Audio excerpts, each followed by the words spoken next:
ಗುರುವಿನ ಮಹಿಮೆಯ ಮಂತ್ರಾಕ್ಷತೆ ಬೆಳಗಿತು ಈ ಬಾಳನು. ಮಂತ್ರಾಲಯ ಶ್ರೀ ಗುರುರಾಯರ ಈ ಪುಣ್ಯ ಕ್ಷೇತ್ರದಿ ಗುರುವಿನ ಮಹಿಮೆಯ ಮಂತ್ರಾಕ್ಷತೆ ಬೆಳಗಿತು ಈ ಬಾಳನು.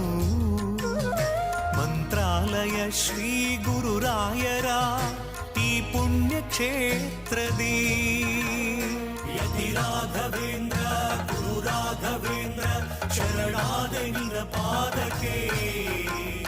ಭಕ್ತರ ಹೃದಯೇಂದ್ರ ವರ ನೀಡೋ ವರದೇಂದ್ರ ಮಂತ್ರಾಲಯ ಚಂದ್ರನೇ. ಯತಿ ರಾಘವೇಂದ್ರ ಗುರು ರಾಘವೇಂದ್ರ ಶರಣಾದ ನಿನ ಪಾದಕ್ಕೆ. ಭಕ್ತರ ಹೃದಯೇಂದ್ರ ವರ ನೀಡೋ ವರದೇಂದ್ರ ಮಂತ್ರಾಲಯ ಚಂದ್ರನೇ.